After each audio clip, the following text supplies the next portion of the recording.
procesos especiales, vamos a discutir el tema del proceso especial de colaboración eficaz y vamos a discutir el proceso especial de determinación anticipada y si nos da tiempo algunos procesos más en temas de corrupción de funcionarios. ¿De acuerdo? Bien, hay algunas cosas que acá quiero comentar yo con ustedes. Lo primero que les quiero decir es que investigar este tipo de delitos de corrupción es bastante complejo. ¿Por qué? Primero porque nos enfrentamos a delitos que no tienen, por lo general, escena del crimen.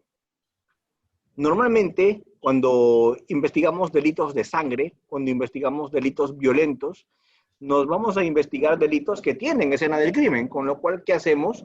Nosotros nos constituimos, hacemos pesquisas y luego de hacer pesquisas encontramos elementos. ¿De acuerdo? Llegamos a la escena del crimen, levantamos el cadáver, vemos huellas de ADN en los vasos que existan, buscamos cabellos, huellas digitales, dactiloscópicas, etcétera, ¿no? Entonces, eso es una investigación más sencilla. Es una investigación más simple porque es una investigación donde hay escena del crimen. ¿Cuál es el problema de este tipo de delitos de corrupción, de delitos de especial complejidad en la investigación? Lo difícil es investigar esos delitos porque no hay escena del crimen. ¿De acuerdo? Porque nosotros ni siquiera sabemos dónde y cuándo se ha cometido el delito. No sabemos si se ha cometido el delito en el local de la empresa, en una cafetería, por ejemplo, en un delito de colusión, donde se realizó el acuerdo colusorio, donde los funcionarios se pusieron de acuerdo con los particulares para defraudar al Estado. Eso no lo tenemos claro. No hay escena del crimen, ¿cierto? Donde se produjo las decisiones de la administración pública, no la vamos a saber. Entonces, con esa dificultad inicial, vamos a empezar estos delitos. No tenemos escena del crimen. Y eso dificulta la investigación. Por lo tanto, investigar este tipo de delitos es complicado. Tal vez algunos delitos de cohecho sean más fáciles de investigar cuando se hacen operativos para capturar a la persona en flagrancia. Tal vez un delito de cohecho puede ser más fácil de investigar si es que se planifica y se establece un operativo, ¿no? Por ejemplo, viene una persona, yo les voy a contar experiencia de casos en los años que he sido fiscal anticorrupción, en el Callao, en Lima. Les voy a contar experiencias de eso. En algún momento una señorita vino y dijo a la fiscalía, una señorita con su enamorado, una chica policía nos acaba de parar y como el SOAT de mi enamorado que es taxista se ha vencido, se ha quedado con sus documentos y nos ha pedido 20 soles para devolvernos los documentos. Y nosotros le hemos dado los 20 soles, pero antes de darle los 20 soles hemos fotocopiado los billetes. ¿Qué habían hecho estos señores? Habían recibido la oferta de 20 soles para solucionar el problema de la policía y se habían ido a la tienda del frente a decirle, esa señora de la tienda es nuestra comadre, le hemos dicho que nos preste 20 soles. Pero no, en realidad no habían ido a la tienda, a esa librería, a prestarse los 20 soles, sino a fotocopiar los 20 soles. Luego de fotocopiarlos, le entregaron el dinero a la policía y se vinieron a la fiscalía. Y en la fiscalía denunciaron, señor juez, o señor fiscal, perdón, hemos acabado de cohechar a una señorita policía y acá están los 20 soles, la copia, y le hemos dado. Entonces, ¿ven? Ahí hay escena del crimen. ¿Dónde ha sido la escena del crimen? En esa esquina. ¿Qué dinero le han dado? Esos 20 soles, ¿cierto? Con lo cual, en ese momento se montó un operativo, se le tomó su declaración, se le recibió esos 20 soles, se levantó un acta de recepción, ¿cierto? Y de una manera inopinada y directo, y en ese momento se fue a la esquina y se abordó a la policía de tránsito. Señorita, le vamos a hacer una revisión, Fiscalía Anticorrupción, estamos viniendo ante una denuncia de la persona tal que ha venido a denunciar que usted le ha pedido 20 soles. ¿Está loco? ¿Qué le voy a pedir 20 soles? No, solamente que es una denuncia y estamos verificando. Hay una denuncia en su contra y le vamos a hacer en este momento una intervención. ¿Puede ser tan amable de entregarnos lo que tiene en sus bolsillos? ¿Saben qué había? 20 soles. Entre otros billetes, pero esos 20 soles eran los mismos de la fotocopia. ¿De acuerdo? Y además le encontramos en el lugar y con todas las... Entonces, ¿ven? Ahí hay escena del crimen. Y es un tema de corrupción menudo, es un tema de corrupción tonto, es un tema de corrupción de 20 soles en una esquina. ¿Por qué les cuento esto? Para caricaturizar y jibarizar los delitos de corrupción de ese nivel de casi nula implicancia. ¿De acuerdo? Gran caso. Gran caso. Obviamente este caso terminó ese día. La señorita policía que estaba intervenida en flagrancia llamó a su abogado vino, miró lo que había, vio que había una fotocopia, una declaración directa, el dinero encontrado a su cliente, había una cámara en la que se vio que ella intervino al vehículo, y con todo eso el abogado me llamó a un costado como fiscal y me dijo, doctor, ¿sabe qué? Terminación anticipada. Mi clienta va a declarar. Eso sí, le pido por favor pena suspendida. Sí, le dije, esto no da para pena efectiva. Pero ya pues perdió su carrera en la policía, pero, ¿ven? Se acabó. Terminación anticipada. Acuerdo entre las partes, se acabó el tema. ¿Ven? Pero ese no es el tipo de delitos que me está interesando conversar con ustedes. Porque ese tipo de delitos se puede terminar básicamente con un acuerdo de terminación anticipada. De esos delitos no estoy conversando, porque esos delitos no se diferencian casi en nada de los delitos comunes. Yo les estoy hoy día tratando de hablar de los delitos más complicados, de los delitos más complejos, de los delitos en que se van a requerir hacer algunas técnicas especiales de investigación. ¿Recuerdan ustedes el tema cuellos blancos del puerto? ¿Se acuerdan? Y el tema cuellos blancos del puerto, ¿cómo cayó? ¿Cómo cayó ese caso? Por la ¿Cómo se resuelve ese caso? Claro, pero para ir donde el juez, tocarle la puerta, señor juez, queremos interceptación y chuponeo telefónico a estos números, tengo que llevar alguna base mínima incriminatoria. Tengo que llevar algunos elementos iniciales o no. Entonces, en ese caso, ¿qué se hizo? Se fue al juez llevándole algunos elementos iniciales. Lo que dice la norma, llevándole algunos indicios para pedirle interceptación telefónica. Entonces, ¿qué hizo el juez? Ordenó una técnica que la fiscalía pidió, ordenó una medida limitativa de derechos con fines de investigación. ¿Cuál era esa? Interceptación telefónica. ¿Cierto? Y ese caso empezó así. Ni siquiera se sabía a quién se estaba chuponeando al comienzo. Pero luego con las conversaciones fue saliendo uno y otro dato, ¿ven? Y a partir de allí se empezó a encontrar peces gordos que realizaban estas conversaciones. ¿De acuerdo? ¿Ven? Entonces, ¿con qué se hizo esta investigación? Audios, interceptaciones telefónicas, grabaciones de las conversaciones. A partir de allí, los que se habían comprometido en esas grabaciones, los que habían salido en esas grabaciones, en esos audios, ¿qué empezaron a hacer? Empezaron a negociar, pues. Y empezaron a negociar. ¿Y a negociar qué? Colaboraciones eficaces. O sea, te doy información, ¿a cambio de qué? A cambio de beneficios. ¿Cierto? Como ustedes habrán visto, con colaboraciones eficaces, con audios, ya el fiscal puede hacer investigación más agresiva. ¿Qué es investigación más agresiva? Si tengo colaboradores, si tengo audios, ya le puedo decir al juez, dame medidas más lesivas respecto a derechos fundamentales, dame medidas más agresivas, medidas más fuertes. Entonces el juez me va a ordenar allanamientos, porque el allanamiento es una medida fuerte, porque el allanamiento autoriza a la fiscalía y a la policía ingresar al inmueble, a un domicilio, a un recinto cerrado, reventar la puerta si es necesario y sacar información de allí. Pero yo no puedo ir al juez y pedirle un allanamiento y decirle al señor juez, le estoy pidiendo un allanamiento porque soñé que allí hay elementos. El juez me mandaría de regreso. Yo tengo que ir allí llevándole, mire, ¿sabe qué, señor juez? Tengo estos audios. ¿Sabe qué, señor juez? Tengo esta versión de un aspirante a colaborador eficaz. Señor, ¿sabe qué? Tengo estas óbices, estas informaciones, porque van en paralelo. Yo voy escuchando audios y cuando escucho el audio, las personas me dicen en la conversación que se van a reunir en el restaurante tal. Entonces, en paralelo con el audio, estoy enviando a la policía a tomar fotos, a hacer observación y vigilancia de ese lugar. ¿Ven? Entonces, ¿qué estoy haciendo? Investigando en paralelo. Va corriendo por un lado las interceptaciones, yo estoy haciendo escuchas y paralelamente estoy verificando lo que voy escuchando. Y voy consiguiendo fotos y voy consiguiendo videos en la vía pública. Y para eso no requiere orden judicial. ¿De acuerdo?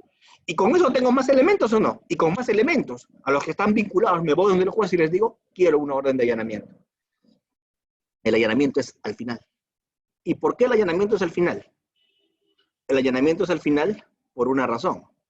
Porque cuando voy a reventar una puerta y me voy a meter en una casa, ya me estoy manifestando frente a los investigados, ¿cierto? Les estoy haciendo saber que les estoy cayendo encima. Por lo tanto, ¿cuál es la última de las medidas? El allanamiento. ¿Por qué? Porque con el allanamiento ya me pongo yo de manifiesto frente a la organización criminal. Por eso es que el allanamiento siempre viene con detención preliminar. El allanamiento siempre viene con incautación. El allanamiento siempre viene con desherraje. El allanamiento viene en combo. ¿Cierto? Y el allanamiento siempre se hace en simultáneo. El allanamiento es el último golpe que se da al crimen organizado, ya sea de corrupción o sea de otro tipo de delitos. Y se allana en simultáneo en todos los inmuebles. ¿Y por qué se allana en simultáneo en todos los inmuebles? Porque imagínense un matamosco y en una mesa hay moscas. Cuando das el matamoscazo, ¿ahí caen varias moscas o no? ¿Cierto? Ya. ¿Y el resto de las moscas qué hacen? Vuelan. Exacto. Entonces, cuando tú golpeas con un allanamiento al crimen organizado, lo tienes que golpear en simultáneo a toda la organización, el mismo día y a la misma hora. Por eso es que hay 8, 10 órdenes de allanamiento a la misma hora, el mismo día, y golpeas en ese momento. Y cuando tienes 15, 18 detenciones preliminares logradas, y cuando tienes 18 o 15 inmuebles intervenidos, ese operativo es un éxito. ¿Por qué? Porque lo hiciste de manera sincronizada. Trabajaste de manera preestablecida. Porque investigar este tipo de delitos no es nada sencillo.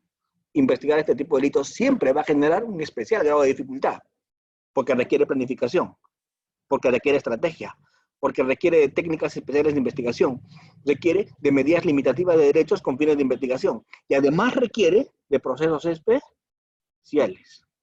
¿Por qué hago toda esta introducción?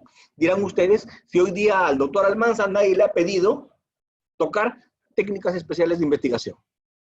Hoy día se le ha pedido tocar colaboración eficaz. ¿Y por qué nos mete este floro de inicio?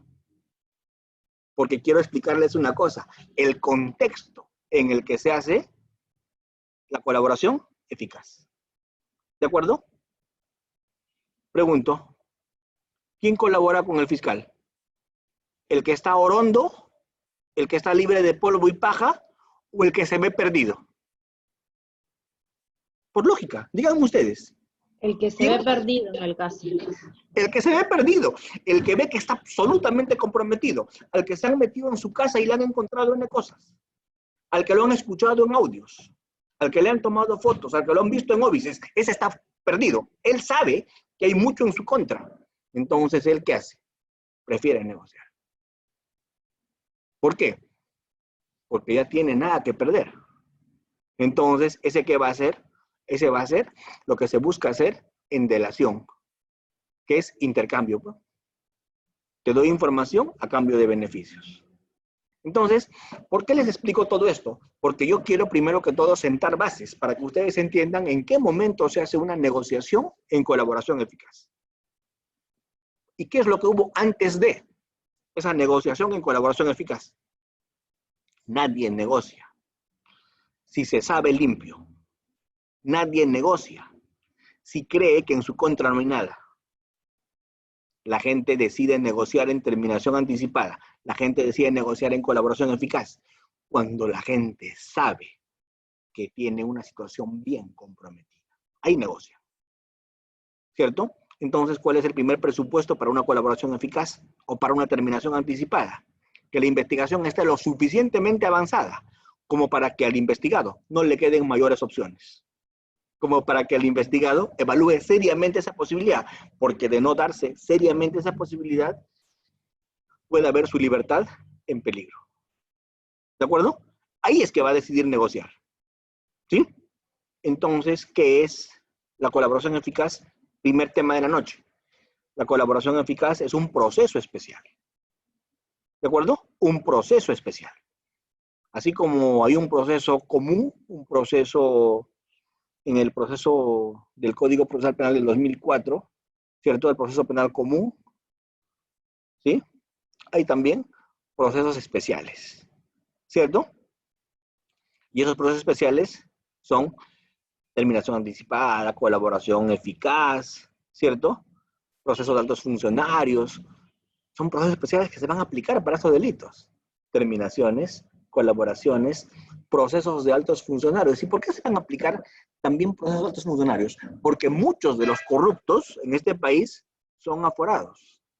¿Y qué es ser aforados? Gente que tiene ciertos beneficios procesales, como por ejemplo el antejuicio, ¿cierto? O sea, para procesar en la vía común a un congresista, primero tienen que levantarle, ¿qué? Su inmunidad. Por ejemplo, para procesar a un magistrado corrupto, ¿qué se tiene que hacer? Previamente, que la Fiscalía de Nación le haga una investigación y a partir de allí, con un dictamen de FN, recién se puede ejercer acción penal contra un magistrado por un delito de función. ¿De acuerdo? Entonces, ven que son los previos que tienen el proceso especial de altos funcionarios. El proceso especial de altos funcionarios es exactamente el mismo que uno común. Pero ¿cuál es la diferencia del proceso especial de altos funcionarios con el común?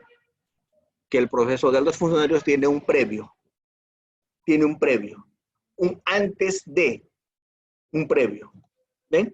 Entonces, este tipo de delitos que están estudiando ustedes en este diplomado, los delitos de corrupción, por lo general, este tipo de delitos tienen aplicación en procesos especiales de altos funcionarios, procesos especiales de colaboración eficaz, procesos especiales de terminación anticipada, pero no tienen aplicación en proceso inmediato. ¿Por qué?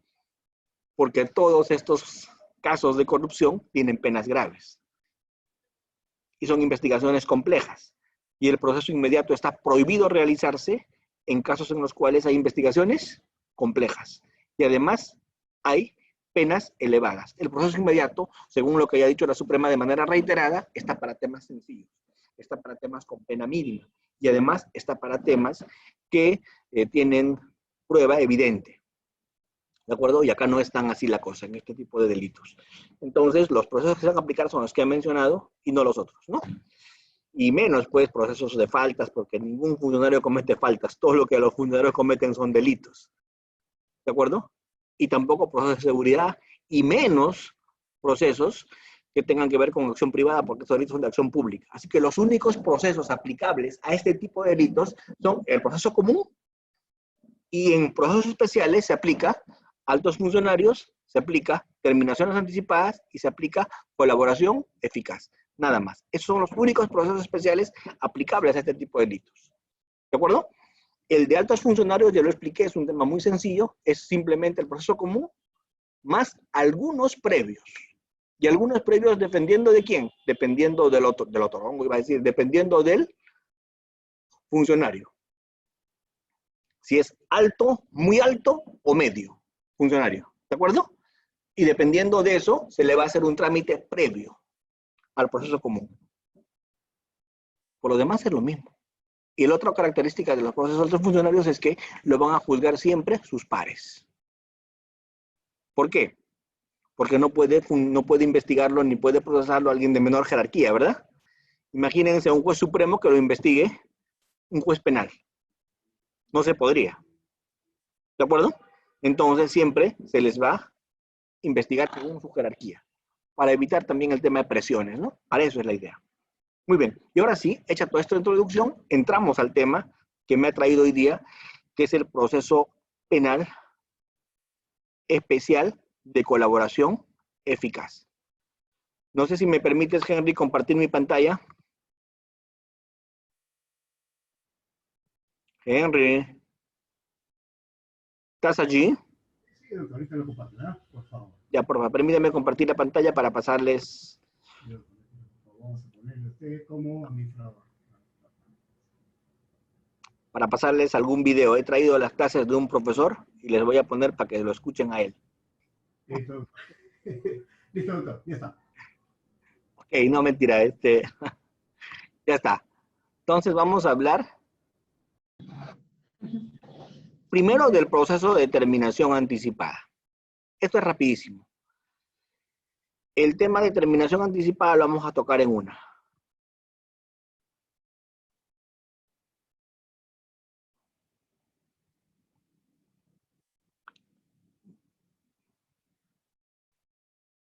Muy bien. Vamos a hablar del proceso de determinación anticipada. Rapidísimo, vamos a ver esto. A ver, vamos. La determinación anticipada tiene ciertos antecedentes en TID, ciertos antecedentes en delitos aduaneros. En el Código Procesal Penal se ha regulado por primera vez como terminación anticipada, ¿cierto? Muy bien. ¿En qué consiste la terminación anticipada? Consiste en una negociación entre ¿quién? Una negociación entre el fiscal y el imputado. En la terminación anticipada van a negociar el fiscal y el imputado. ¿De acuerdo? Van a negociar, ¿qué cosa? Van a negociar una sola vez. Van a negociar por única vez el fiscal y el imputado, claro, el imputado con su abogado defensor. Van a negociar 4 aspectos. ¿Qué aspectos pueden negociar? Pueden negociar pena, pueden negociar reparación civil, pueden negociar consecuencias accesorias y pueden negociar carácter efectivo o no efectivo de la pena. Eso se puede negociar. ¿De acuerdo? La pregunta es, ¿cuándo pueden negociar? ¿Cuándo pueden hacer esta negociación en terminación anticipada? Según el código y según la jurisprudencia, pueden negociar únicamente después de la formalización de investigación preparatoria y hasta antes de la acusación fiscal. ¿De acuerdo? Esto hay teorías, hay algunas teorías que dicen que eso es hasta antes de la etapa intermedia, porque antes de la etapa intermedia está la acusación, pero también hay una doctrina fuerte que se está imponiendo en estos tiempos que dice que incluso se puede hacer terminación anticipada en etapa intermedia. Hay un artículo muy bonito sacado por Jean-Paul Tawada, hay una posición muy sustentada que dice que se puede entender válidamente que en etapa intermedia se puede hacer terminación anticipada. ¿Por qué? Porque en etapa intermedia recién se realiza la acusación. Y cuando se realiza la acusación se debe entender que hasta ahí es recién donde se hace efectiva la acusación fiscal, lo cual me parece bastante inteligente, ¿cierto? ¿Qué implica la terminación anticipada? 2 cosas. Para que haya terminación anticipada, primer presupuesto, tiene que haber aceptación de cargos. Porque si no hay aceptación de cargos, no hay terminación anticipada. El requisito indispensable para que haya terminación anticipada es que el procesado acepte los cargos en su contra, acepte la imputación en su contra. Si eso se da, hay terminación anticipada. 2, tiene que renunciar a su derecho al juicio. En una terminación anticipada, el procesado acepta los cargos, acepta la imputación y renuncia a su derecho al juicio.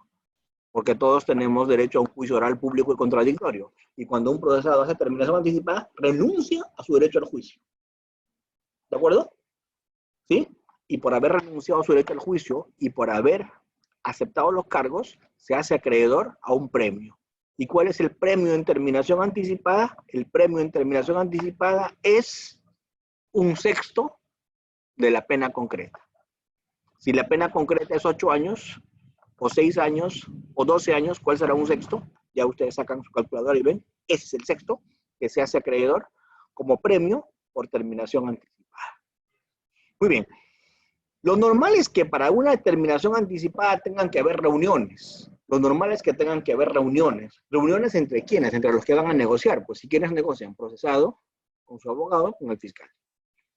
Esas reuniones pueden ser previas.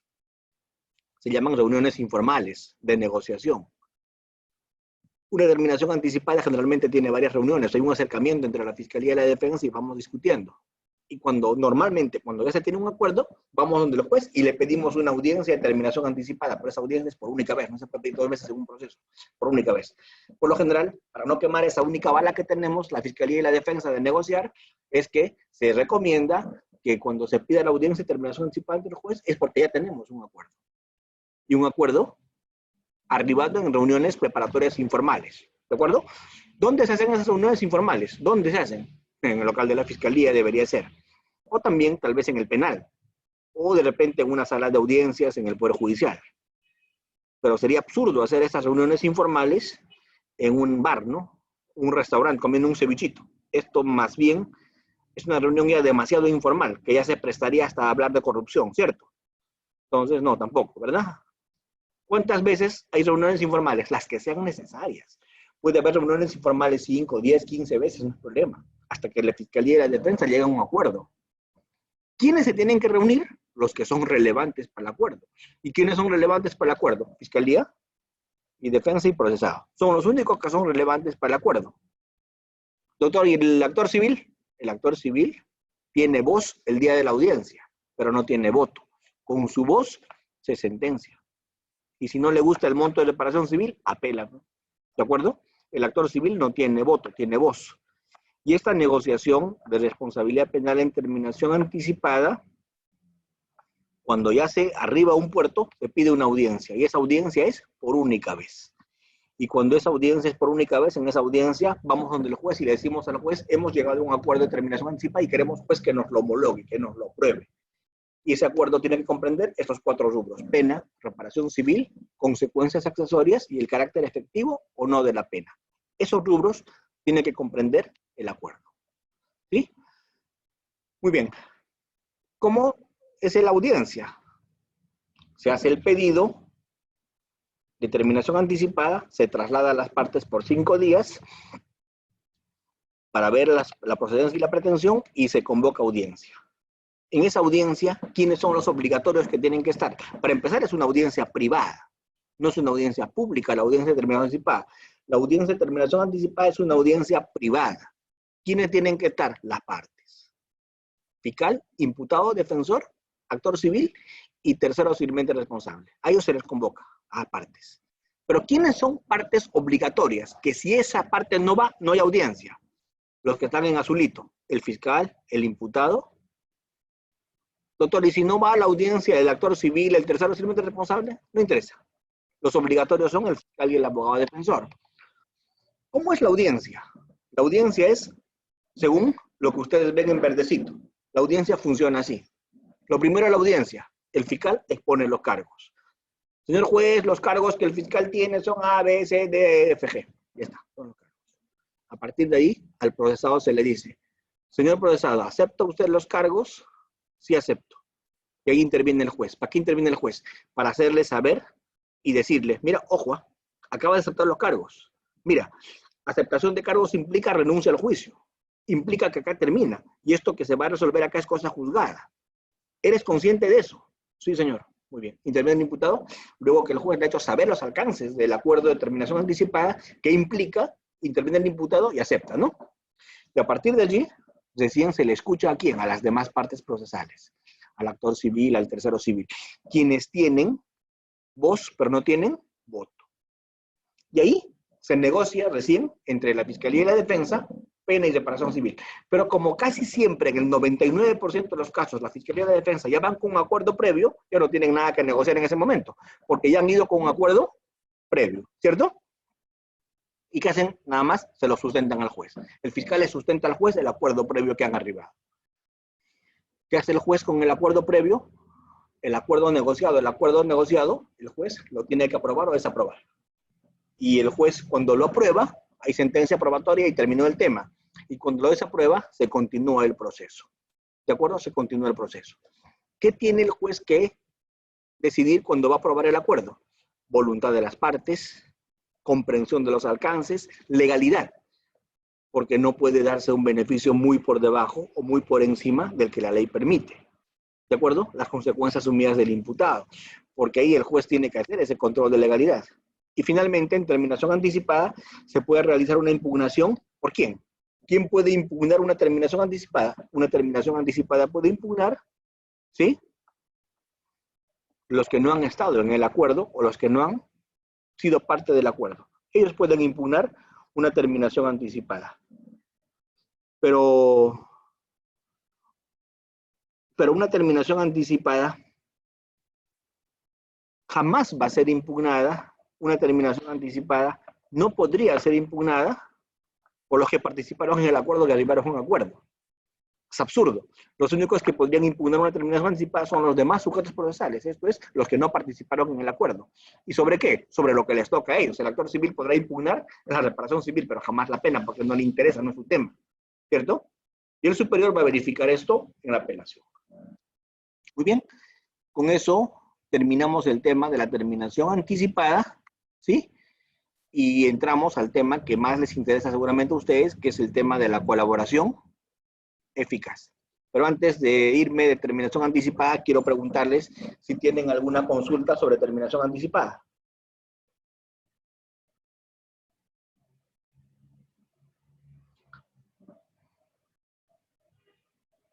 Muchas gracias, doctora Milagros. Ya nos estamos viendo. Felicidades. Que le vaya muy bien. Y bueno, estamos siempre en contacto. Gracias, doctora. Gracias por todo. Buenas noches. Muy bien. ¿Alguna pregunta sobre lo que hemos conversado hasta este momento? Doctor, si pudiera de repente ampliarnos, ¿qué pasa si en el acuerdo de terminación anticipada, propiamente en la audiencia, de repente pretenden llegar a un acuerdo dos imputados, ¿no? Pero digamos que son tres involucrados, de los cuales dos quieren llegar y el otro no. Muchas veces en la práctica se ve que los jueces desaprueban por esa situación, ¿no? No obstante que existe una norma procesal que sí se podría llegar a un acuerdo, ¿no? O aprobar el acuerdo, siempre que no perjudique, ¿no?, la investigación de los otros. Sí, pero no es tan así, doctor. A ver, le voy a contar algo. El código autoriza hacer acuerdos parciales, pero solamente en delitos conexos. Si no son delitos conexos, no se puede hacer acuerdos parciales. Es todos por todo o nadie. ¿De acuerdo? Los acuerdos parciales, según el código, solo están permitidos para delitos conexos. ¿Me sigue? Sí, doctor. ¿Cuál es el artículo que usted me menciona?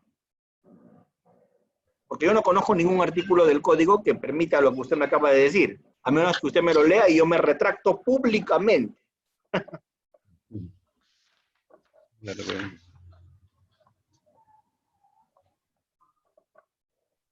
Bueno, habría que ubicarlo bien, doctor, ¿no?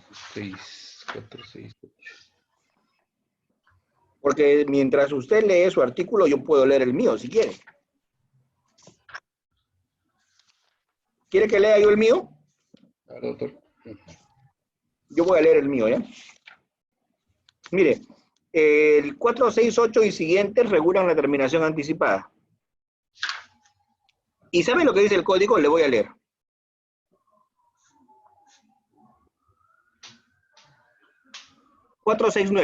Artículo 469.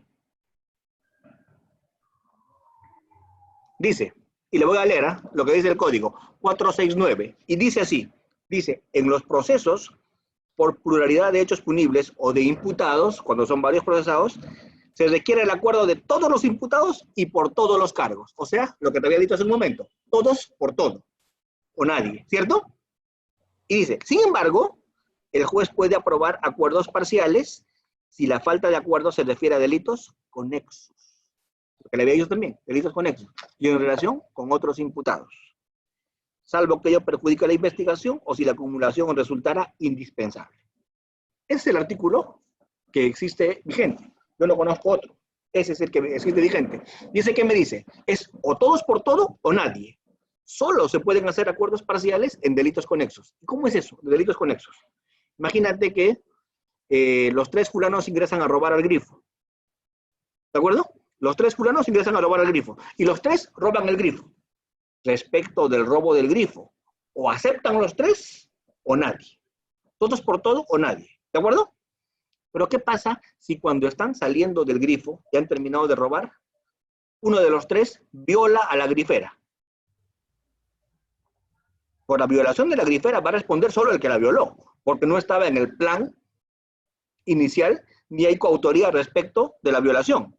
Uno de los tres fue el que violó o no. Sin embargo, se va a acumular. Y el proceso penal va a ser por robo agravado y por violación. Por robo contra tres y violación contra uno. Ahí puede haber acuerdos parciales en ese delito conexo. El acuerdo parcial puede hacerlo el que está siendo procesado por violación respecto de la violación. Pero respecto del robo, o van los tres o no va nadie. ¿De acuerdo? Eso me dice el 469. Ahora, donde sí se permite acuerdos parciales es en conclusión anticipada. O sea, esto es ya en el juicio.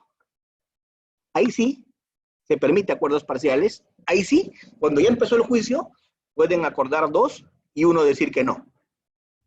Pero eso se permite solo en el juicio, o sea, en conclusión anticipada. Pero en terminación anticipada, según el 469, es todos por todo o nadie. ¿Lo convencí, doctor? Sí, doctor. Muy Listo, bien. muchas gracias. 469. Muy bien. ¿Alguna pregunta más en terminación anticipada? Para pasar a colaboración eficaz. ¿Alguna pregunta, Paola? Te veo muy distraída. Paola Vidal, ¿estás conmigo? Sobre sí, toma atención. Ya, porque como tu foto no se mueve, yo siempre cuando me voy a conferencias, a veces que no quiero que me vean bien en la cámara, me tomo una foto, atento. ¿Cierto? Y ahí queda la foto. Bien, continuamos entonces. Ahora sí entramos al tema de la colaboración eficaz. Muy bien. En el tema de la colaboración eficaz, hay unas diapositivas que me gustan mucho del Poder Judicial, no son mías, pero para efectos académicos las puedo compartir sin quitarle el logo, ¿verdad? Sin quitarle el logo. Porque quitarle el logo sería apropiarme derechos de autor, ¿no? Sí. Muy bien. ¿Qué cosa busca un proceso de colaboración eficaz? Lo que busca un proceso de colaboración eficaz es privilegiar celeridad, privilegiar economía procesal, privilegiar inmediación, publicidad, rapidez. Todos esos son los procesos especiales y uno de los procesos especiales es el proceso de colaboración eficaz, ¿cierto? ¿Recuerdan ustedes? El tema de la cantuta, el tema de ahí en la foto, ¿a quién ven? A Matilde, ¿verdad? A Matilde Pinchi Pinchi. Ahí la ven, ¿ven? Matilde es una persona que ha pasado a la historia como colaboradora eficaz. Ella dio información muy valiosa con la que se pudo desmantelar mucho de la criminalidad que se vivía antes, ¿no? Entonces, ahí tenemos un ejemplo con Matilde Pinchi Pinchi. En el tema de Odebrecht, por ejemplo, ustedes habrán visto que se ha manejado mucho el tema de las colaboraciones eficaces. ¿De acuerdo?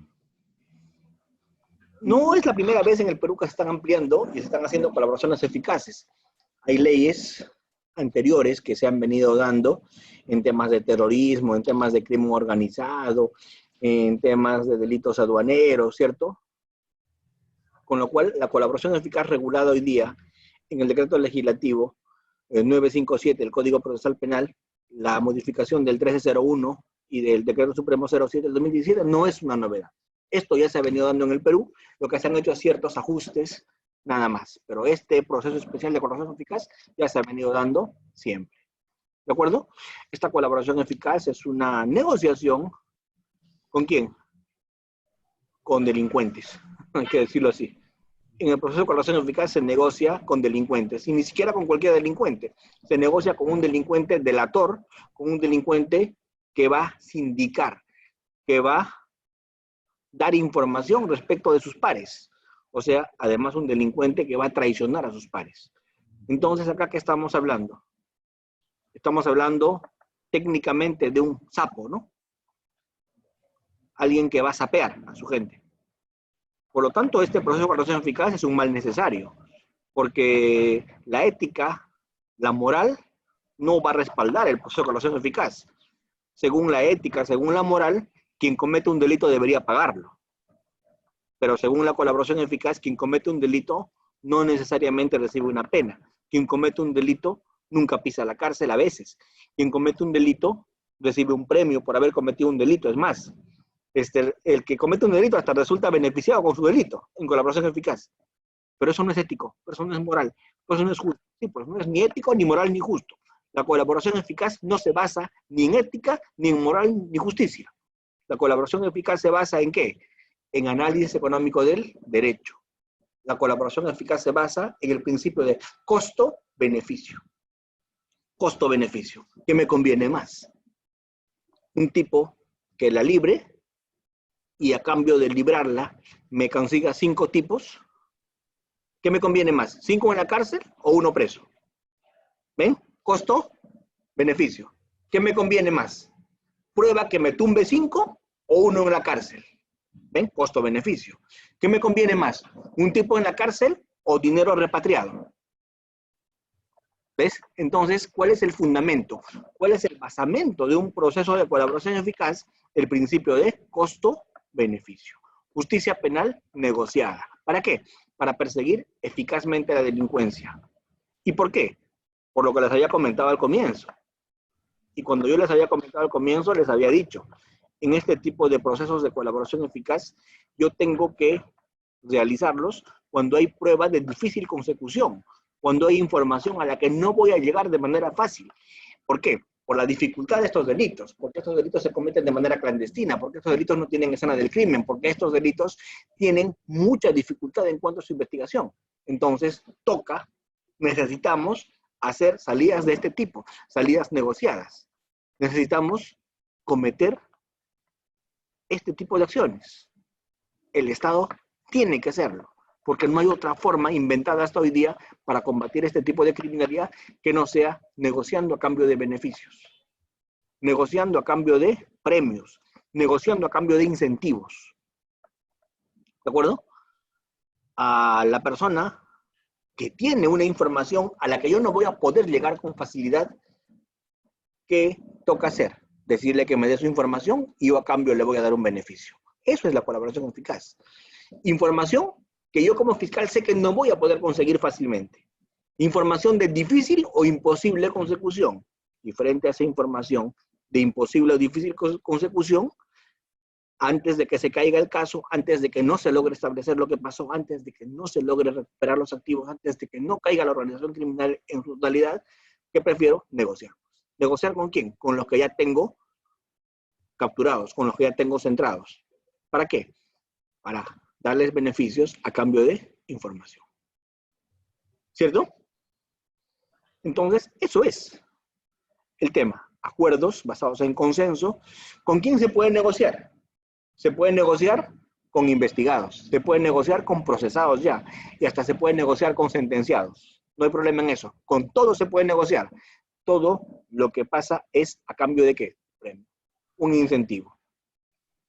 Hay algunos principios que se regulan en la colaboración eficaz, de autonomía, eficacia, proporcionalidad, oportunidad, consenso, punibilidad, reserva, flexibilidad. ¿Qué cosa requiere la colaboración eficaz? Algo que requiere la colaboración eficaz es que el colaborador abandone sus actividades. Algo que requiere la colaboración es que ese colaborador haya decidido abandonar su actividad criminal. Porque yo no puedo negociar con alguien que sigue delinquiendo. O en todo caso, de manera excepcional, puedo negociar con alguien que sigue delinquiendo, pero ese sigue delinquiendo está controlado por la fiscalía. O sea, yo, por un tema de conveniencia, le digo, mantente en la organización. ¿Para qué? Para que me sigas informando, estratégicamente. Pero ya no puede delinquir libremente. En todo caso, si va a delinquir, que no está regulado, pero se puede interpretar, si va a delinquir tiene que ser supervisado y controlado, a fin de mantenerse en la organización para conseguir información, para que me siga trayendo información. ¿De acuerdo? Muy bien. ¿Cuál es el requisito fundamental? Que me dé información. Que me dé información. Pero antes de darme información, tiene que aceptar los cargos en su contra, pues. Porque un colaborador tiene que empezar con algo, admitir lo que ha hecho. Y además de admitir lo que ha hecho, darme información. Información eficaz. ¿Cuándo se puede negociar una colaboración eficaz? En preliminar, en investigación preparatoria, incluso se puede negociar cuando ya se emitió sentencia. Es posible también negociar cuando el caso ya está sentenciado. Incluso cuando el caso ya está sentenciado, se puede negociar. ¿Se dan cuenta? Incluso ahí se puede negociar, cuando ya el caso está sentenciado. ¿De acuerdo? ¿Cuál es la finalidad? La finalidad para el Ministerio Público es descubrir delitos, desmantelar organizaciones criminales, recuperar bienes, recuperar dinero, ubicar fuentes de prueba, ubicar medios de prueba, ¿El investigado qué gana con eso? El investigado gana beneficios. Puede obtener su libertad. El agraviado recibe una más oportuna reparación civil. Todos ganan en una colaboración eficaz. ¿De acuerdo? Ahí está en la foto Marcelo Odebrecht. ¿Lo ven? Ahí está Marcelo Odebrecht. ¿Cierto? Muy bien. Entonces, eso que les estoy graficando en colaboración eficaz tiene que ser un credo sagrado que se debe cumplir siempre. Abandono de actividades, admisión de los hechos en que he intervenido. Alguien me podrá preguntar en este estado, ¿cuál es la diferencia entonces entre terminación y colaboración? ¿La semejanza cuál es? En ambos, en terminación anticipada y en colaboración, la terminación y la colaboración, ¿en qué se parecen? ¿En qué son semejantes? La terminación y la colaboración son semejantes en ambos se negocia. La colaboración y la terminación, ¿en qué son semejantes? En que en ambos el procesado tiene que aceptar la imputación en su contra, en que en ambos el procesado tiene que aceptar cargos. Entonces se parecen, ¿cierto? ¿Y cuál es la diferencia entre terminación y colaboración? La diferencia es que en terminación lo único que yo le pido es que acepte lo que a él corresponde. En terminación, yo lo único que le pido al procesado es que acepte lo de él. ¿Tú hiciste tal cosa? Sí, suficiente. Con eso hay terminación. ¿De acuerdo? En colaboración, además de que acepte lo de él, le tengo que pedir más. Que me dé información de los otros. Que me dé información de los otros. ¿Esto es qué? Delación. ¿Esto es qué? Información de terceros. Por lo tanto, en colaboración le voy a dar un beneficio concreto, un beneficio preciso, un beneficio puntual, un sexto. Pero en colaboración eficaz le puedo dar muchísimo más que eso. ¿Por qué? Porque me va a dar más información. Y como me va a dar más información, puede recibir más beneficio. ¿Cierto? Puede recibir más beneficio. ¿Cierto? Si ustedes ven acá, hay casos de corrupción de funcionarios que se han resuelto con colaboración eficaz. Los periodistas son bien especiales para hacer sus portadas, ¿no? ¿Cierto? ¿Qué se hace acá? Acá se hace una negociación en estos casos de corrupción. ¿Con quién se debe negociar? Con los no cabecillas. ¿Está permitido hoy día negociar con cabecillas? Sí, pero a los cabecillas no se les puede dar un beneficio tan grande. Los beneficios van a ser restringidos en el caso de los cabecillas. ¿Cierto? Se pueden aplicar a partir de colaboradores medidas coercitivas, se pueden capturar a piezas claves en la organización, pero vamos, hay una cosa que yo les he dicho siempre, y no es que estoy discriminando ni estoy siendo peyorativo, pero con quien se negocia es con un delincuente confeso. Se negocia con un delincuente que acaba de cometer un delito y lo acepta. ¿Con él estoy negociando o no? Con un delincuente confeso. Por lo tanto, no debo confiar 100%, porque me puede mentir. Es más, me puede traicionar a mí como negociador con él. Porque es más, si está traicionando a sus pares, si está traicionando a su gente, ¿qué de bueno puedo esperar de él? No mucho, ¿cierto? Porque si es capaz de traicionar a sus pares, lo mismo podría ser conmigo, ¿o no? ¿De acuerdo? Muy bien. No debo confiar yo al 100%, hay que su información corroborar.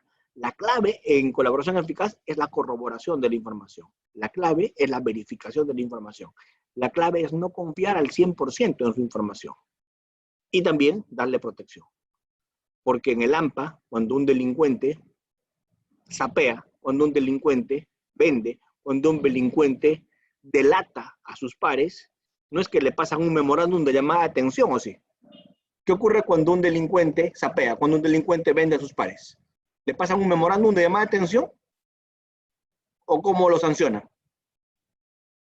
Lo matan, ¿cierto? Entonces a un colaborador siempre tengo que darle protección. ¿Cuáles son las debilidades de este proceso? Vamos a negociar con quien cometió un delito, vamos a negociar con alguien que busca un beneficio, vamos a negociar con alguien que es influenciable y que siempre dice la verdad que le conviene. Nunca me va a decir toda la verdad. Por lo tanto, ¿cuál es la clave en toda colaboración eficaz? La clave es la corroboración, que se corrobore. ¿Todos los delitos pueden ser objeto de colaboración eficaz? No. No en todos los delitos se puede hacer colaboración eficaz. Hay algunos delitos donde no se puede, donde no corresponde hacer colaboración eficaz. ¿Y cuáles son esos delitos donde no corresponde, donde no cabe hacer colaboración eficaz? Los delitos que no están en el catálogo donde sí se puede. ¿En qué casos sí se puede? Se puede en asociación ilícita, en terrorismo, en lavado, delitos informáticos, contra la humanidad, trata, sicariato. En todos los casos de delitos regulados en la ley 30.077. Ahí sí se puede. En los demás. ¿De acuerdo? Se puede en todos los delitos contra la administración pública que estamos viendo allí, ¿cierto? ¿Los jefes y cabecillas pueden ser colaboradores? Sí. Pero, cuando el jefe es colaborador, cuando el cabecilla es colaborador, la pena que se le va a dar siempre tiene que dársele una pena. No hay posibilidad de eximirle la pena. Lo máximo que puede aspirar un líder o un cabecilla cuando negocia y hace una colaboración eficaz es que se le reduzca la pena, pero jamás una exención de pena. ¿De acuerdo? ¿Cuáles son las condiciones que se le tienen que poner a un colaborador? Las condiciones que se le tienen que poner a un colaborador son, primera condición,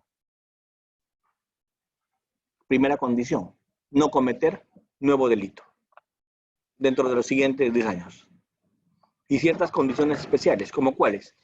Informar todo cambio de residencia, ejercer oficio, profesión o ocupación lícita, reparar los daños ocasionados por el delito, reparar los daños del delito, abstenerse de consumir drogas, bebidas alcohólicas, someterse a vigilancia de las autoridades o presentarse periódicamente ante ellas, presentarse cuando el juez o fiscal lo solicite, observar buena conducta individual, familiar y social, no salir del país, acreditar trabajo o estudio, caución en caso de que las posibilidades se lo permitan.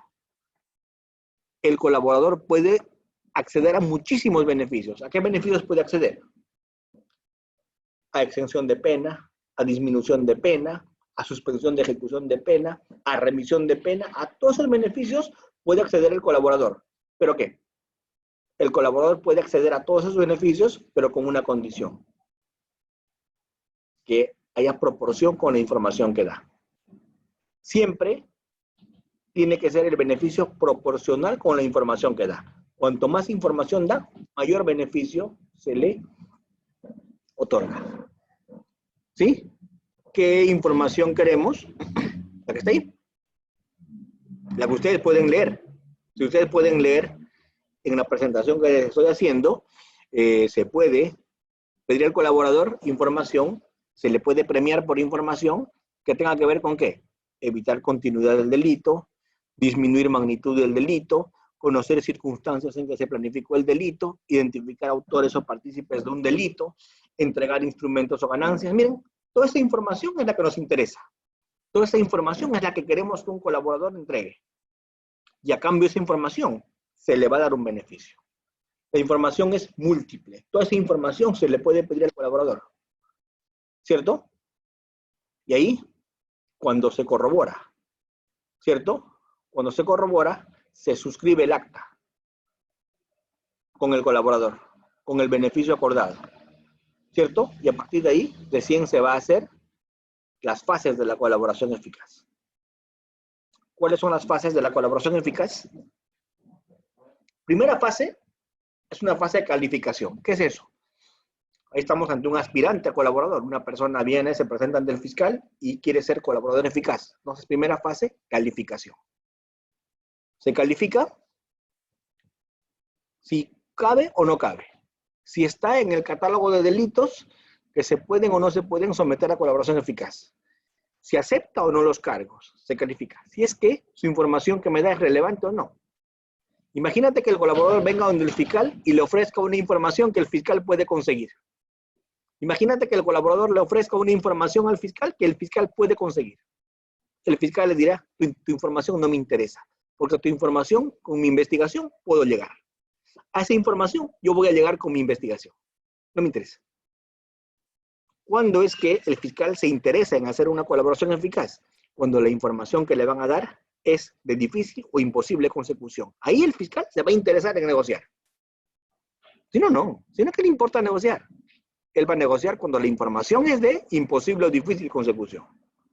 Dos, cuando califica positivamente y lo incorpora como una persona que ya va a ser un colaborador, ya se presenta la solicitud ante el fiscal, el colaborador se presenta ante el fiscal, quiere acogerse, el fiscal celebra reuniones con esta persona, ve el beneficio que le van a dar, ¿cierto? Estamos en el tema de calificación, ve las condiciones, el fiscal hace todo esto, y cuando el fiscal recién verifica todo esto, previas reuniones, la información que el otro tiene, celebra entrevistas, todo lo demás, recién allí termina la fase de calificación.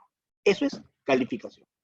Y si el fiscal decide que va para adelante el proceso de colaboración eficaz porque la información que le están ofreciendo es importante, porque la información que le están ofreciendo es de difícil consecución, porque él cumple todos los perfiles y todos los requisitos de la colaboración, y hay calificación positiva, termina la etapa de la calificación y pasamos a la siguiente etapa. ¿Y cuál es la siguiente etapa? La etapa de corroboración. ¿Y ahí qué hace? El fiscal tiene que corroborar pues todo lo que el colaborador le ha dicho, corroborar. El fiscal lo que tiene que hacer es disponer la corroboración, normalmente con apoyo de la policía, haciendo actos de investigación. ¿De acuerdo? A partir de allí, luego de haber corroboración, recién se puede celebrar un convenio preparatorio de colaboración eficaz. ¿Cierto? Y ahí se tiene que poner todo lo que corresponda. ¿Y qué pasa si la policía no corrobora la información que el colaborador dio? El fiscal deniega el acuerdo y terminó el tema. No se corroboró, pues. Deniega el acuerdo y terminó el tema. Pero ¿qué pasa si sí la policía corrobora? ¿Qué pasa si sí la policía verifica todo lo que el colaborador le dijo? Recién ahí se celebra el acuerdo y se le presenta ese acuerdo ¿a quién? Al juez. Y viene la otra etapa, que es la etapa de ¿qué? Primera etapa era la etapa de calificación. Luego que viene corroboración. Cuando ya se corrobora, se hace un acuerdo. Y cuando ya hace ese acuerdo, y cuando hay un acuerdo, mira, viene ante el fiscal califica. Luego de que el fiscal califica como positivo, corrobora. Cuando ya se corroboró, se hace un acuerdo de beneficios. Y cuando ya hay un acuerdo de beneficios, recién se lleva ante el juez, ¿para qué? Para que se dé inicio a la etapa de aprobación. ¿Qué es la etapa de aprobación? Es cuando el juez va a evaluar ese acuerdo del fiscal y el procesado y va a ver si lo aprueba o no. Ahí recién viene la etapa de aprobación judicial. El fiscal remite el acuerdo de beneficio de colaboración al juez penal. El juez hace un control de legalidad, se hace una audiencia y a partir de esa audiencia privada especial de aprobación, luego de sustentarse en esa audiencia, lo que sea necesario sustentar ante el juez decide. ¿Qué puede decidir el juez? El juez sentencia aprobando el acuerdo, el juez sentencia desaprobando el acuerdo. Ambos pueden ser apelados. Y esa apelación se va a tramitar ante la sala superior, que la sala va a confirmar o va a revocar. Y ahí vamos a tener un acuerdo consolidado si es que se aprueba. ¿El agraviado interviene? Sí, pero igual que en terminación, con voz pero sin voto. ¿Para qué? Para que informe sobre su reparación civil para los efectos de verificar si se tiene o no en cuenta su acuerdo. ¿De acuerdo? Su ámbito siempre va a ser circunscrito del agraviado al tema de la reparación civil. ¿De acuerdo? Muy bien. Lo importante es que todo lo que se ha conseguido en el proceso de colaboración eficaz se puede compartir a otros procesos, vía prueba trasladada, vía prueba anticipada, ¿cierto? ¿Qué pasa si el acuerdo no se aprueba? ¿Qué pasa si el acuerdo no se aprueba? Porque puede pasar que el acuerdo no se apruebe. ¿Qué pasa si el acuerdo no se aprueba? Si el acuerdo no se aprueba, todo lo que se hizo en corroboración tiene valor. Las declaraciones de las personas, la prueba documental, los informes periciales, todo lo que se hizo en corroboración tiene valor. ¿Menos qué? Menos la confesión del colaborador. La confesión del colaborador es inexistente. Pero todo lo demás, todo lo que se corroboró, tiene valor. ¿De acuerdo? Finalmente, al colaborador se le tiene que dar medidas de protección. ¿Qué medidas de protección le podemos dar al colaborador? Cambio de residencia, protección policial, ocultación de su paradero, reserva de identidad. Se puede utilizar claves, se puede utilizar procedimientos para evitar su identificación visual en las diligencias que se practiquen, esto es, distorsionadores de voz, declaración desde otros ambientes, cambios de domicilio, procedimientos tecnológicos, videoconferencias. Se puede facilitar que salga del país con una calidad migratoria que le permita residir en el extranjero con una identidad distinta, etc. ¿De acuerdo? Muy bien. Hasta acá hemos hecho una apretada síntesis del tema de la colaboración eficaz. Y estos últimos minutos yo los decreto siempre, ¿para qué? Para que entre nosotros, ustedes y yo, podamos realizar un coloquio. Esto es, podamos discutir algún aspecto que les interese sobre colaboración eficaz en este tipo de delitos de crimen organizado y delitos de corrupción. Entonces, me quedo a disposición de ustedes en los minutos finales para discutir, para absolver, para escuchar opiniones, críticas y para, en todo caso, hacer un pequeño coloquio. Doctor, buenas noches. Edison. Habla Edison. Doctor, una pregunta. Cuéntanos, Edison, ¿qué nos ¿Cuál quieres sería decir? la diferencia entre el colaborador eficaz y un testigo protegido? Edison, te escucho recién ahora. ¿Cuál sería la diferencia entre un colaborador eficaz y un testigo protegido? Perfecto, Edison. Un testigo protegido no ha cometido ningún delito. El colaborador eficaz sí. El colaborador eficaz es alguien que ha cometido un delito, alguien que está comprendido en la investigación, alguien que está siendo investigado, está siendo procesado o ha sido sentenciado. El colaborador se ha cometido un delito. El testigo protegido no. El testigo protegido es simplemente alguien que me está dando información, pero estamos protegiéndole su identidad. ¿Para qué? Para los efectos de que nadie tome represalias contra él. ¿De acuerdo? El testigo protegido no ha cometido ningún delito, porque si ha cometido un delito, deja de ser testigo y pasa a ser ¿qué? Investigado o procesado. ¿Sí? Su mismo nombre lo dice. ¿El testigo qué cosa es? Testigo. El investigado, investigado. Procesado, procesado. Sentenciado, sentenciado. El tema del testigo protegido es simplemente un tercero, un testigo que conoce algo. Yo le voy a reservar su identidad, lo voy a proteger a efectos de salvaguardar su seguridad. Nada más.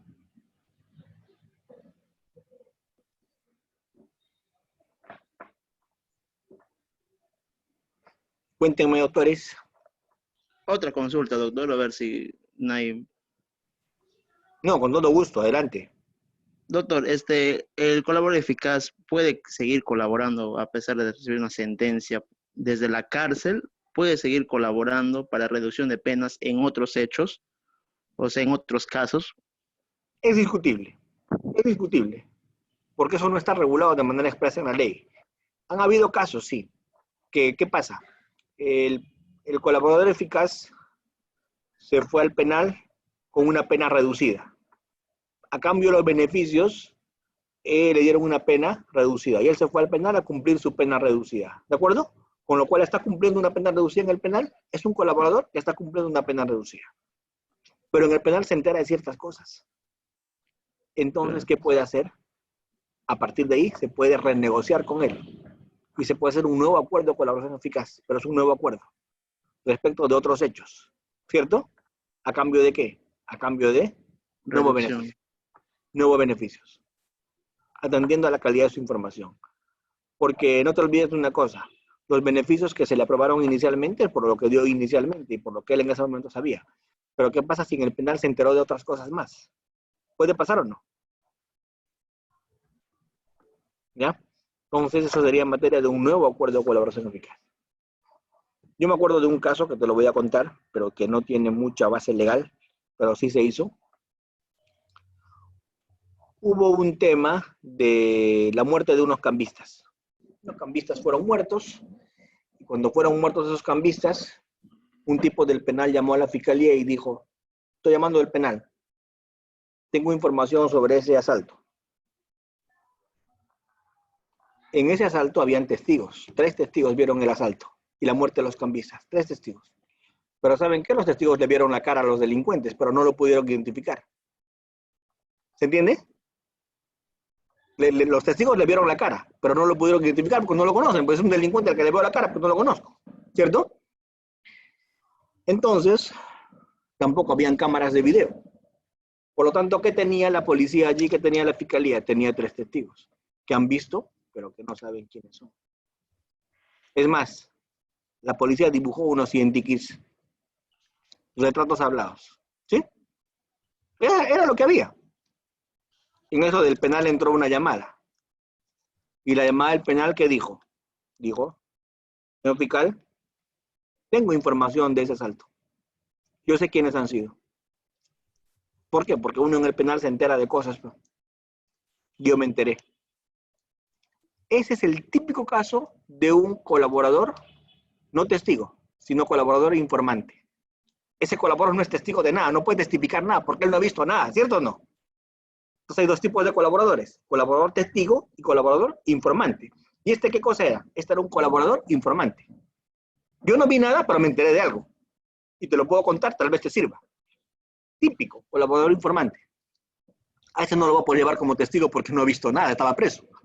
¿Cierto? Es un colaborador informante. Entonces, muy bien, a ver qué has escuchado, qué te has ganado en el penal. Me he ganado esto, esto y esto. Ah, perfecto. ¿Y quiénes han sido? Fulano, sutano, mengano. ¿Viven en el barrio tal? Ajá, ellos fueron. Muy bien, vamos a verificar. Vamos a corroborar. Y si tu información es correcta, te vas a ganar tu premio. A ver, de esos tres, fichas RENIEC. ¿Me entienden? Fotos de la ficha RENIEC, de esos tres. Chocolateo con otras 10 fichas RENIEC. Testigos que han visto, a ver, busquen si entre estas 20 fichas RENIEC están los que ese día robaron. ¿Qué creen que hacen los testigos? Entre las tres, ¿a quiénes creen que encuentran? A los que dijo el preso. Por lo tanto, ¿el tema estaba yendo coherente o no? ¿Por qué está yendo coherente? Primero, porque él dio esos nombres. Y segundo, porque los testigos los identificaron entre todas las fichas RENIEC. Con eso, ya era bastante. Y con eso, testigos que le conocen, identificación en ronda con fotos, versión del colaborador en el penal, aspirante a colaborador. Señor juez, orden de allanamiento, detención preliminar contra estas personas. ¿Qué creen? Se revienta el inmueble, se ingresa en esa quinta, ¿y qué creen que se encuentra? Los canguros de los cambistas. Parte de los dólares. ¿Bingo o no? ¿Gracias a quién? Al colaborador del penal. ¿Ese colaborador del penal era colaborador testigo? No, él no vio nada, él no es testigo. Testigo de nada. Él es un colaborador informante. ¿Se entiende? Así es. ¿Qué ocurrió? Con eso se ganó su libertad. ¿Y cómo se ganó su libertad? Hubo una bronca en el penal, él fue el que participó en la bronca y se dispuso una lanchada, o sea, cambio de penal. Y en ese cambio de penal, él salió en libertad. ¿Qué creen sus pares? Que está en Chayapalca, en algún penal de máxima seguridad por revoltoso. Pero en realidad, ¿dónde está? Libre. ¿Por qué? Por haber hecho un acuerdo de colaboración eficaz. ¿Quién creen que le asesoró para que haga eso? ¿Quién creen? Su abogado. Porque su abogado le dijo, porque él le contó a su abogado. Y su abogado le dijo, mira dedo, delata, y te ganas tu beneficio. ¿Se entiende? Entonces yo pregunto, una estrategia de un abogado importante, una muy buena estrategia, ¿es conseguir lo mejor para su cliente o no? Y cuando el abogado propicia colaboraciones eficaces, ¿no está haciendo un trabajo eficaz para su cliente? ¿No está consiguiéndole lo mejor para su cliente? ¿Ven? Entonces, todo eso les cuento por este tipo de razones. Así que, doctores, así puede pasar. Miren, qué bonitos son estos temas. ¿Les parece interesante o no? Sí, doctor. Muy ¿Ven? interesante. Estos temas son Muy interesantes, ayudan en el ejercicio y nosotros lo vamos a discutir de esa manera. Ustedes tienen todavía una sesión conmigo la próxima semana. Le comprometí mi participación a Henry, a quien le tengo gran aprecio. Lo conozco de muchos años a Henry, ¿cierto? Y bueno, el martes continuamos, ¿no, Henry? El martes, el próximo martes. Cuéntame, ¿cuándo continuamos? ¿El martes? Dígame. El martes continuamos, ¿verdad? Martes, el próximo martes, así es. El próximo martes. Entonces, doctores, Confirmado. nos vemos el próximo martes. El próximo martes seguimos discutiendo estos temas, ¿cierto? Creo que hoy día ya nos hemos ganado nuestro derecho de irnos a dormir, ¿no? ¿Ya? Entonces, hasta el día martes, doctores. Que les vaya muy bien. Cuídense. Felicidades. Pues, doctor. Gracias, doctor. Pues, damos Gracias a ustedes. por- Gracias a ustedes por su paciencia y su participación. Gracias, doctor. Muy buena experiencia. Gracias. Buenas noches a todos. Buenas noches, pues, buenas noches con todos. Muchas gracias.